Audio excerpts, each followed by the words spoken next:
عارفين يا بنات، من أكتر الحاجات اللي بنسألها لنفسنا وإحنا في علاقة، يا ترى هو ده الشخص الصح؟ السؤال ده بيبقى مليان قلق، خوف وأمل في نفس الوقت، لأننا مش بس بنسأل عن الشخص، إحنا بنسأل عن مستقبل، عن أمان، عن قرار ممكن يغير حياتنا كلها. بس المشكلة إننا ساعات بندور على الإجابة في المكان الغلط، بندور عليها في كلامه، في اهتمامه، في شكله، في إحساسنا اللحظي، لكن بننسى نسأل السؤال الأهم: أنا حاسة بإيه وأنا معاه؟ لأن الشخص الصح مش بس حد بيحبك، الشخص الصح هو حد بيخليكي تحبي نفسك أكتر. خليني أكون صريحة معاكي، مش كل حد بيحبك يبقى مناسب ليكي، مش كل حد بيديكي اهتمام يبقى يستاهل تكملي معاه. أوقات كتير بنخلط بين الاهتمام والاحتياج، بين الحب والتعلق، بين الشخص المناسب والشخص اللي موجود.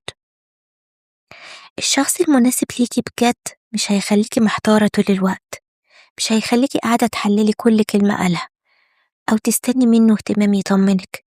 بالعكس، وجوده في حياتك بيكون مريح، واضح وثابت. يمكن مش مثالي بس آمن، وفي فرق كبير جدا بين الإثارة والأمان. في ناس بتدخل حياتك وتحسي بمشاعر قوية جدا، قلبك بيدق بسرعة، تفكري فيه طول الوقت، لكن في نفس الوقت في قلق، توتر وعدم وضوح. ده مش حب صحي، ده غالبا تعلق. أما الشخص المناسب ممكن ما يكونش مثير بنفس الطريقة، لكن في راحة، في هدوء، في إحساس إنك مش محتاجة تمثلي أو تجهدي نفسك علشان تفضلي معاه. الشخص الصح مش بيخليكي تحاربي طول الوقت علشان تحسي بقيمتك، هو بيشوف قيمتك من غير ما تطلبي. من أهم العلامات كمان إنك تبقي نفسك، مش نسخة أحسن، مش نسخة معدلة، مش نسخة بتحاول ترضي. لو لقيتي نفسك طول الوقت بتحاولي تباني أحسن قدامه أو خايفة تقولي اللي جواكي، اسألي نفسك: هل ده أمان؟ العلاقة الصحية مش معناه مفيش مشاكل، لكن معناه إن المشاكل بتتحل باحترام، من غير خوف، من غير ضغط، من غير إحساس إنك لو عبرتي هتتكسري. وفي نقطة مهمة جدا: الشخص المناسب مش بيكمل نقصك، هو بيدعمك وانتي كاملة.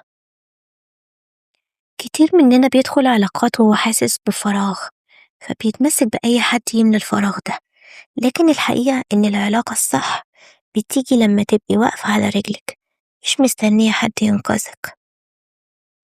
الشخص الصح هيشجعك تبقي أحسن، مش هيخليكي تصغري نفسك علشان العلاقة تمشي. خليني أقولك حاجة مهمة جدا: الإحساس اللي جواكي دايما بيقول الحقيقة، بس إحنا اللي بنتجاهله. لما تحسي بعدم راحة مستمر، لما تحسي إنك مش مطمنة، لما تحسي إنك دايما بتجري وراه أكتر ما هو بيقرب منك، دي كلها إشارات.